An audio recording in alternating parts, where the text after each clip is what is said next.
Assalamualaikum semuanya. Jadi kemarin itu ada pengumuman, ya sebenarnya nggak kemarin sih, di awal bulan Desember apa pertengahan bulan Desember gitu, ada pengumuman kalau manga Kagurabachi bakal diadaptasi jadi anime. Ya sebenarnya gua nggak baca manga Kagurabachi, jadi gua nggak tahu gimana jalan ceritanya. Cuman yang mau gua bahas di sini tuh perdebatan tentang studio animasi yang mengadaptasi dari manga Kagurabachi ini. Jadi manga Kagurabachi ini bakal diproduksi sama Cyber Agent dan Shochiku dengan si Game Picture sebagai studionya. Dan yang menjadi perdebatannya kenapa? Karena manga Kagurabachi ini katanya manga yang terkenal di luar negeri atau di Jepang, gue juga nggak tahu. Pokoknya dibilangnya manga Kagurabachi ini popularitasnya tuh cukup tinggi lah. Itulah kenapa ketika tahu kalau si Game Picture ini yang bakal ngadaptasi, orang-orang tuh bertanya, kenapa bukan studio gede yang adaptasinya? Karena ini tuh manga terkenal loh. Ya itu wajar aja ya kalau misalnya orang tuh banyak yang mempertanyakan hal itu. Dan bahkan gue sendiri pun baru denger gitu nama si Game Picture.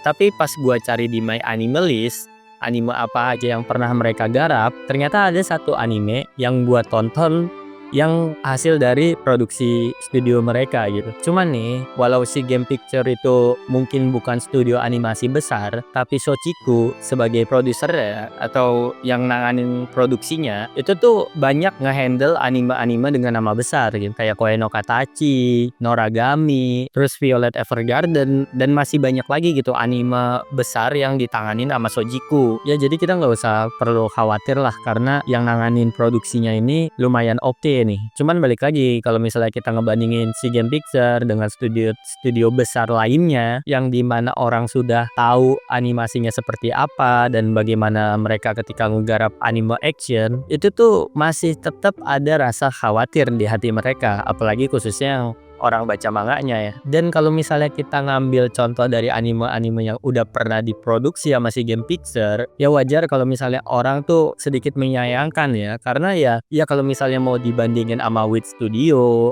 atau sama MAPPA, ya sepertinya sih jauh ya. Ya cuman kita berharap aja semoga adaptasinya nanti bagus. Nah apalagi nih, paling banyak tuh di kolom komentar orang tuh kayak kenapa nggak Ufotable aja yang adaptasi. Dan ya bagi lu semua yang mungkin ngikutin bagaimana perkembangan berita di dunia anime, studio Ufotable tuh saat ini tuh lagi naik daun gitu. Apalagi semenjak dia ngegarap anime Kimetsu no Yaiba, dan ternyata Kimetsu no Yaiba popularitasnya meningkat karena actionnya bagus, grafiknya oke, terus efek-efek visualnya di situ sangat-sangat memanjakan mata, apalagi tuh adegan actionnya kita tahu gimana sangat epic sekali gitu kan. Jadi tuh orang berharap tuh ya kenapa nggak Ufotable aja sih yang ngadaptasi. Cuman nih dari informasi yang gua dapet sih ya, di Jepang itu dia tuh lagi ada upaya biar tuh anime-anime tuh nggak diproduksi sama satu studio aja, apalagi anime-anime besar. Dan juga ada berita tuh yang pernah gua baca, sebenarnya tuh yang ngebeat dari manga Kagurabachi ini tuh nggak cuman 1-2 studio, bahkan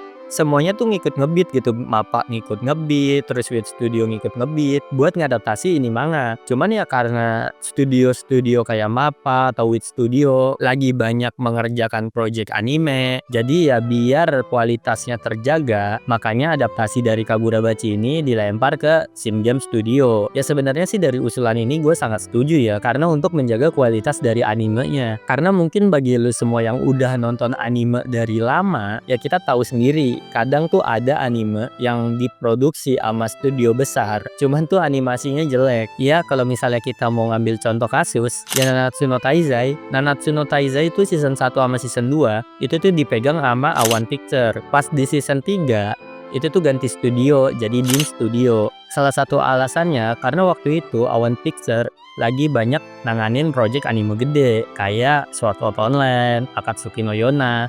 Jadi tuh mereka takut ntar nggak bisa maksimal dalam mengerjakan Nanatsu no Taizai. Ya cuman masalahnya karena perpindahan studio ini jadi masalah baru buat Dim Studio di waktu pengerjaan. Karena waktu pengerjaannya yang nggak maksimal, itulah kenapa animasinya jadi caur.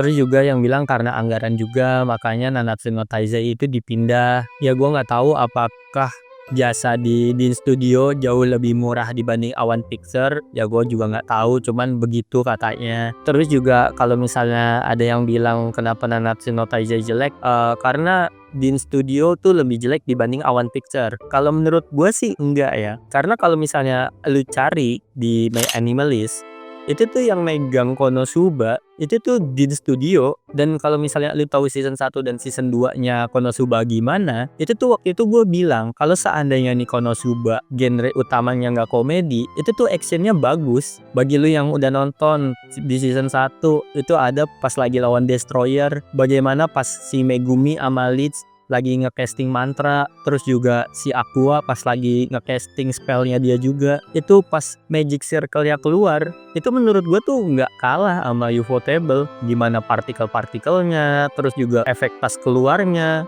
itu tuh keren banget menurut gue. Jadi kalau misalnya dibilang karena di studio kualitasnya di bawah Awan Picture, menurut gua enggak juga sih. Ya emang karena faktornya mungkin kalau nggak anggaran ya waktu pengerjaan waktu itu. Itulah kenapa gua setuju sama ide desentralisasi ini, ya supaya kualitas anime itu jadi terjaga dan produksinya tuh bisa menghasilkan anime-anime yang bagus. Cuman masalah keduanya lagi, studio besar itu sebenarnya nggak ngejamin kalau anime yang dikeluarinnya itu bakal bagus.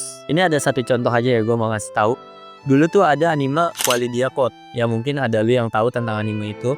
Itu tuh yang ngeluarin Awan Picture. Cuman menurut gua grafik dan animasi itu tuh lebih jelek dibanding anime-anime keluaran Awan Picture lainnya. Tapi kalau misalnya kita berbicara tentang studio anime, gua tuh ada masa di saat studio anime itu mempengaruhi apakah gua bakal nonton anime itu atau enggak. Itu tuh ada di saat-saat ya gua baru masuk di dunia peranimean lah. Dulu itu waktu awal-awal ada 2 studio yang dimana kalau misalnya mereka itu ngeluarin anime pasti gua tonton. Yang pertama itu Awan Picture dan yang kedua itu ada Kyoto Animation. Apalagi Kyoto Animation, selama dia nggak ngeluarin anime yang isinya cowok-cowok ganteng, itu pasti gue tonton animenya. Karena tuh dari Kyoto Animation itu tuh banyak anime-anime yang buat gue masuk ke dunia peranimean, kayak Ki-on, Kyokai no Kanata, Kyoka, Chunibyo, Amagi Brilliant Park. Itu tuh banyak gitu anime dari Kyoto Animation. Kalau misalnya kayak Kobayashi Dragon Maid atau Violet Evergarden, itu kan anime yang udah kesini-sini dan gue udah banyak nonton anime gitu. Jadi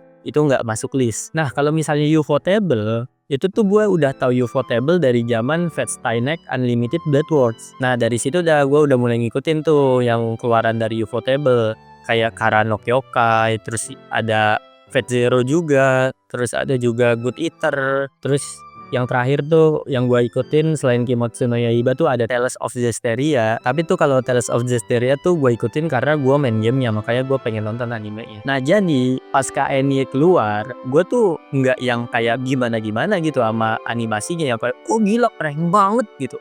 Enggak, gue biasa aja sih. Malahan kalau seandainya Ufotable itu bikin animasi berantemnya sama grafik efeknya jelek, itu malah gue hujat habis-habisan itu Ufotable. Ya karena ekspektasi gue ke Ufotable tuh udah tinggi gitu. Jadi ya ketika dia buat anime dan bagus ya gue pasti biasa aja dong. Kalau jelek baru gue hujat. Ya cuman kalau misalnya sekarang sih gue udah nggak begitu memperdulikan grafik ya. Kalau selama grafiknya itu masih enak dan masih normal untuk ditonton gitu, bukan anomali, ya pasti tetap gue tonton sih. Kalau gue sih sekarang lebih ke cerita, walaupun grafiknya itu jelek tapi ceritanya bagus, itu sih pasti tetap gue tonton. Ya begitu juga sebaliknya, kalau grafiknya bagus, cuman ceritanya jelek nih, ya pasti ntar ujung-ujungnya gue drop juga. Kayak Blue Lock season 1. Ya cuman siapapun nanti studio yang bakal ngadaptasi Kagurabachi, ya semoga aja bisa memenuhi ekspektasi dari orang yang ngebaca manganya. Dan semoga aja nggak ada hal-hal aneh kayak pemotongan anggaran atau tiba-tiba ganti studio yang bisa tuh ngebuat kualitas anime itu sih jadi turun ya. Ya kalau misalnya kita mau bilang waktu pengerjaan kayaknya enggak ya. Karena tuh pas gua lihat di beritanya, rencananya tuh keluar kalau nggak di 2026 itu ada di 2027, dan itu tuh masih lama jatuhnya. Jadi kalau misalnya dilihat apakah masalahnya nanti di waktu produksi, kayak sih enggak. Tapi di antara kalian ada gak sih yang kayak gua gitu yang dulu tuh kalau misalnya nonton anime ngeliat dulu studionya apa baru nonton? Kalau ada, coba deh studio apa yang jadi patokan kalian buat nonton sebuah anime. Coba komen.